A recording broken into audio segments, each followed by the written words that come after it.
Mencapai sukses di usia muda adalah impian bagi banyak orang. Namun, jalan menuju ke sana tidaklah selalu mudah. Nah, sahabat penikmat buku yang akan kita bincangkan kali ini adalah biografi tentang seorang konglomerat muda Indonesia, Chairil Tanjung, berjudul Chairil Tanjung, Si Anak Singkong. Dan untuk itu, saya sudah bersama dengan Pak Chairil Tanjung untuk membincangkan lebih jauh mengenai buku ini. Halo Pak Chairil, apa kabar? Baik, alhamdulillah. Ya, Si Anak Singkong ini sebetulnya julukan dari mana, Pak? Dan kenapa memilih judul ini sebagai buku biografi?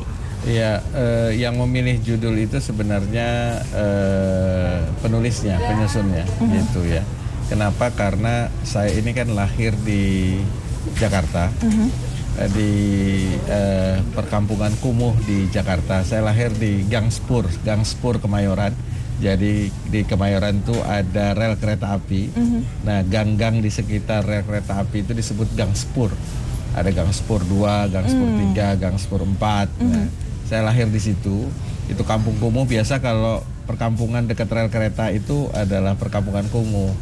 Nah, karena itulah biasanya anak-anak yang kecil dalam perkampungan kumuh yang hidup sederhana atau relatif miskin itu dipanggil anak singkong. Oh, dan kemudian pengalaman Bapak sebagai hidup di lingkungan yang katakanlah kumuh ya, apa yang paling berharga yang Bapak temukan?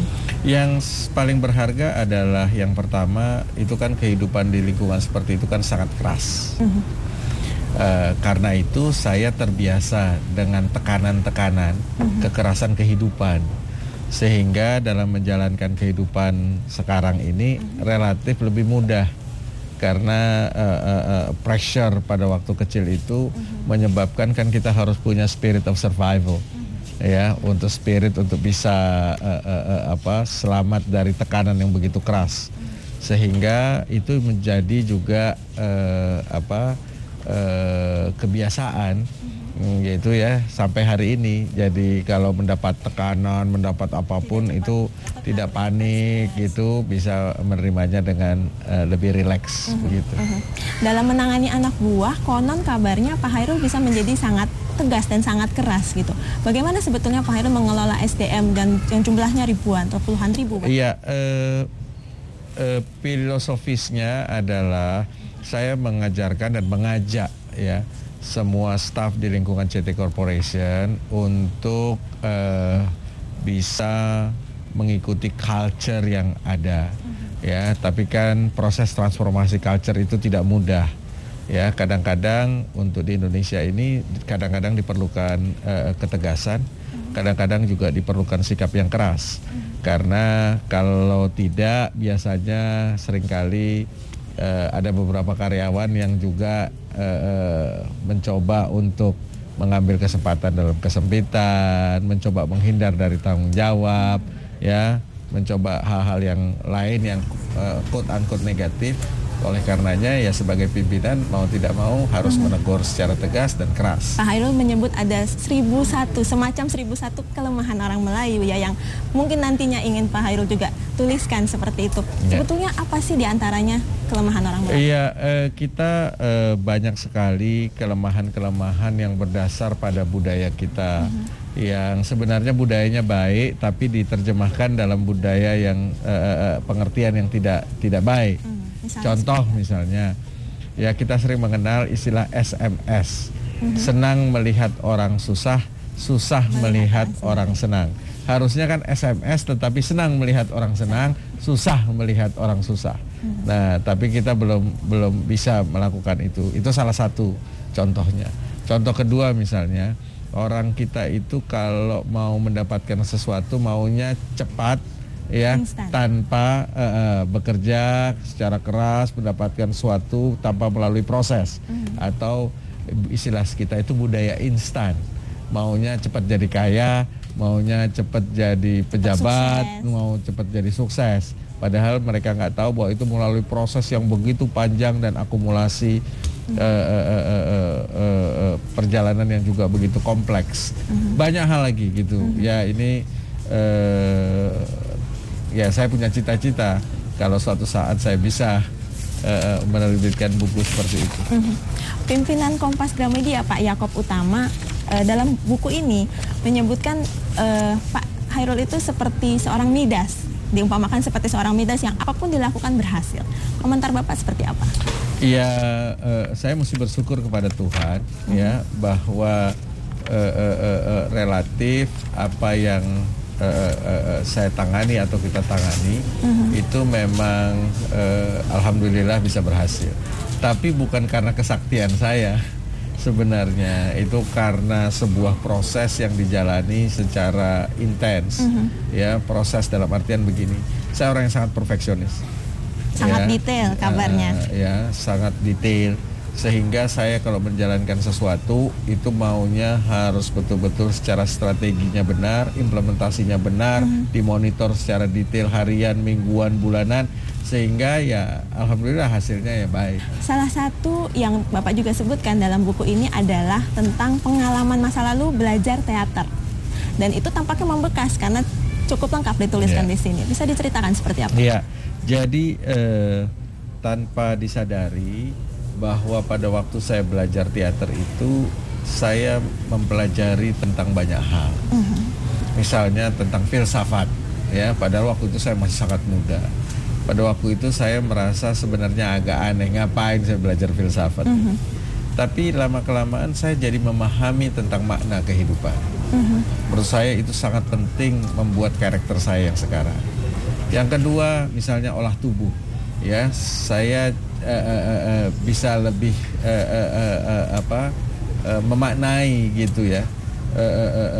Gerakan bahasa tubuh saya itu gesturnya bisa berkomunikasi dengan orang lain. Begitu juga olah vokal, ya, olah vokal itu membantu saya berkomunikasi, ya, kepada satu orang, dua orang, ribuan orang, bahkan puluhan ribu orang dalam waktu bersamaan. Kalau saya nggak pernah belajar teater, mungkin saya tidak punya kemampuan untuk itu. Ya. Begitu juga part dari leadership. Saya banyak belajar juga dari proses di teater. Nah, sahabat penikmat buku, siapa sangka bahwa konglomerat Indonesia Khairul Tanjung dulunya pernah belajar teater dan pelajaran teater itu berguna hingga hari ini. Kita masih akan menikmati perbincangan dengan Khairul Tanjung tentang buku biografinya Khairul Tanjung Si Anak Singkong setelah jeda berikut ini.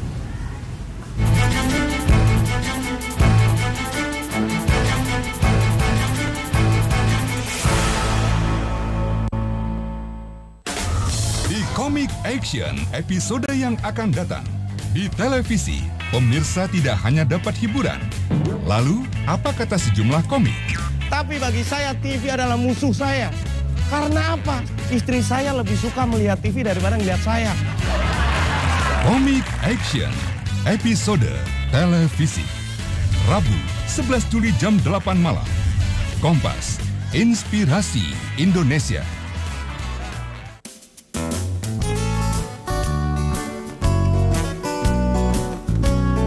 Ayo, hangatkan suasana rumah dengan kudapan buatan sendiri.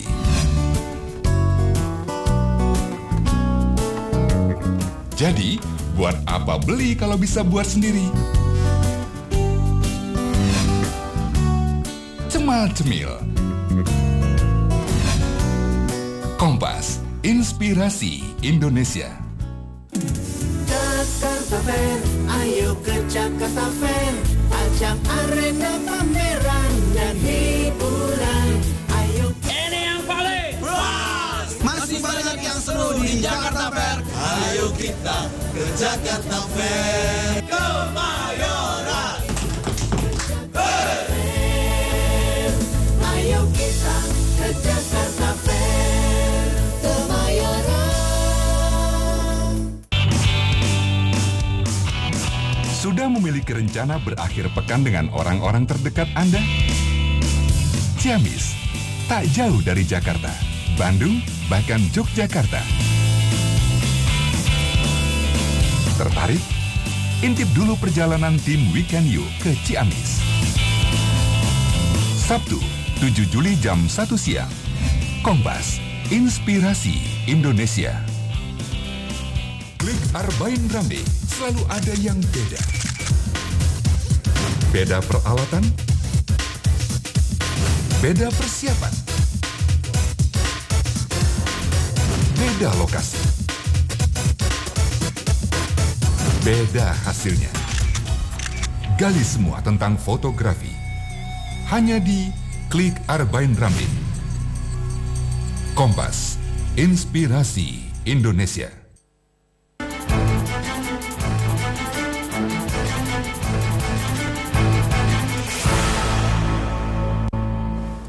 Anda masih bersama di segmen Buku dan Kehidupan bersama Hairul Tanjung membahas buku biografi Hairul Tanjung Si Anak Singkong. Kalau saya membaca buku Pak Hairul, salah satu keunggulan atau katakanlah kunci keberhasilan Pak Hairul adalah kepandaian untuk menjalin relasi dengan orang lain gitu. Nah, sebenarnya bagi Bapak kunci untuk membangun relasi dengan orang itu seperti apa, Pak? Ya, kunci membangun relasi atau network di dalam berbisnis itu very simple. Ya, kita dalam hidup tidak boleh hanya mencolek, tetapi Maksudnya harus itu, Pak, mau mencolek? dicolek. Oh. Gitu. Artinya kita dalam berhubungan orang lain jangan hanya berpikir mau mengambil manfaat dari orang lain itu, tapi tidak mau diambil manfaatnya dari kita. Ya. Biasanya orang seperti itu, mau mengambil tapi nggak mau tidak diambil. Mau memberi gitu ya. Iya, gitu. Nah, filosofis dari networking itu very simple. Jadi kalau kita itu orang meminta bantuan atau apa semua segala macam ya, kalau kita bisa beri ya beri aja, nggak usah banyak berhitung, nggak usah wah nanti saya rugi, nanti Tapi saya ini. seorang pebisnis biasanya penuh dengan perhitungan, saya dapat apa setelah Oh ini? iya, tentu semua harus dihitung, tetapi untuk hal-hal yang simple, yang tidak memerlukan hal yang luar biasa, cuma membantu kita menolong orang lain, apa salahnya gitu. Jadi tidak perlu terlalu perhitungan dengan apa yang hendak kita berikan kepada orang lain. Dan satu hal lagi adalah Pak Hairul itu masih memelihara hubungan-hubungan dengan orang-orang di masa lalunya. Yeah. Betul begitu ya, Pak? Saya percaya sekali bahwa apa yang saya dapat pada hari ini itu karena hubungan yang baik. Coba misalnya uang yang saya dapat pertama dari 15.000 pertama pada saat saya kuliah tingkat 1 itu kan karena seorang sahabat saya memiliki percetakan kecil. Dan itu selalu diingat terus jasa baik kalau itu. saya tidak punya teman seperti itu dan saya tidak mendapatkan istilahnya fasilitas dari teman saya itu untuk tanpa membayar uang muka dan dia mengerjakan dulu bayarnya baru kemudian ya mungkin nggak ada Hairul Tanjung sekarang.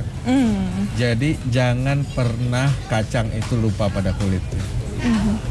Jadi kita itu perlu mengenal dan mengingat semua teman-teman lama. Dan tidak pernah lupa dari mana kita Dari berasal. mana kita berasal tentu. Ya, salah satu sahabat dari Hairul Tanjung adalah seorang wartawan Kompas yang kemudian dipercaya untuk menulis biografi Hairul Tanjung Si Anak Singkong ini. Kita dengarkan komentar penulisnya.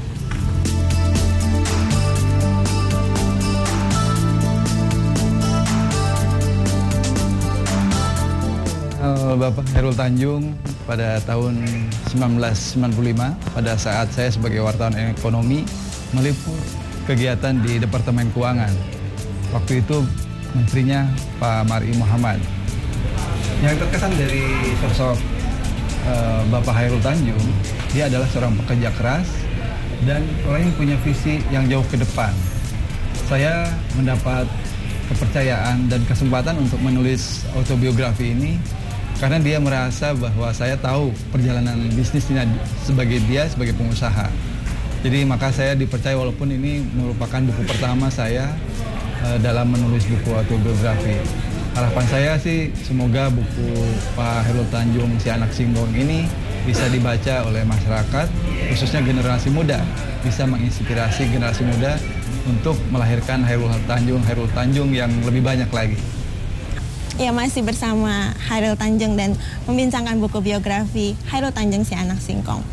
Hairul Tanjung yang terkenal sebagai sosok yang tegas dan tegar, selalu mudah terharu kalau sudah berbicara tentang ibunya. Bisa diceritakan sebetulnya kedekatan dengan ibu itu seperti apa? Ya, jujur saya memang sangat merasa peran ibu di dalam kehidupan saya itu sangat luar biasa. Ya, mungkin kurang bisa dimengerti oleh generasi muda sekarang. ya bayangkan dalam keadaan kesusahan, ibu saya adalah seorang ibu sederhana, ya pendidikannya hanya SMP, ya tidak bisa berbahasa Inggris, dan kehidupannya diabdikan 100% hanya untuk mengurus anak-anak, ya. Dan dia mau sacrifice, mau berkorban untuk supaya seluruh anak-anaknya bisa sekolah dan bisa berhasil dalam pendidikan. Ya. Nah, saya ambil contoh dalam satu kampung di Gang Abu di Batu Tulis itu hanya keluarga kami yang berhasil mentas dari kemiskinan karena unsur pendidikan itu. Ya, jadi saya sangat menghargai pengorbanan yang dilakukan oleh ibu saya di dalam membuat, bukan cuma saya sebenarnya, anak-anaknya itu bisa memiliki pendidikan yang akhirnya hampir seluruhnya bisa keluar dari quote unquote belenggu kemiskinan. Kalau dengan sosok Bapak yang sebagai role model dalam berbisnis juga ya sedikit banyak, seperti apa Pak? Memandang sosok Bapak almarhum ya? Almarhum, Bapak saya almarhum. Bapak saya itu dulu adalah seorang wartawan, ya, pernah menerbitkan surat kabar juga pada zaman Orde Lama dulu, ya. Tentu saya banyak menurunkan spirit entrepreneurship-nya dari Bapak juga, walaupun Bapak itu terafiliasi politik pada waktu itu, partainya PNI, ya, zaman Bung Karno. Setelah Orde Baru tentu bisnisnya jadi mati suri karena terafiliasi. Oleh karenanya jiwa bisnis saya banyak terpengaruh oleh Bapak, tapi karena pembelajaran politik seperti itu, jadi saya quote unquote agak alergi terhadap politik. Lebih baik bisnis, real bisnis seperti yang selalu Pak Hairul Tanjung katakan. Nah, untuk misalnya katakanlah generasi muda yang ingin seperti Bapak Hairul Tanjung, karena juga Bapak ingin menciptakan banyak Hairul Tanjung yang lain, kiat suksesnya seperti apa menurut Bapak? Ya, filosofisnya adalah tidak ada kesuksesan yang instan. Semua harus berproses, proses dengan kerja keras yang habis-habisan, bahwa tidak akan Tuhan itu memberikan kesuksesan lebih kepada orang yang kurang bekerja keras dibandingkan dengan orang yang lebih bekerja keras. Jadi kerja keras itu hukum alam juga. Itu hukum alam, dan itu kalau dalam bahasa agama yang saya anut itu Islam itu namanya sunatullah. Jadi itu sudah kudunya begitu. Ya, jadi kerja keras, ya, tetapi kerja keras saja tidak cukup. Kita perlu kerja cerdas, oleh karenanya timbalah ilmu, ya, dari bangku pendidikan, dari pengalaman, baca buku, belajar dari pengalaman orang lain, ya. Dan kalau sudah begitu, soal hasil akhir bukan urusan kita, serahkan pada yang di atas. Terima kasih Pak Hairul Tanjung atas inspirasi yang telah dibagikan, dan keberhasilan seseorang tidaklah terjadi begitu saja, melainkan merupakan serangkaian kerja-kerja kecil yang dilakukan dengan penuh kesungguhan. Demikian segmen Buku dan Kehidupan kali ini, saya Feby Indirani, sampai jumpa.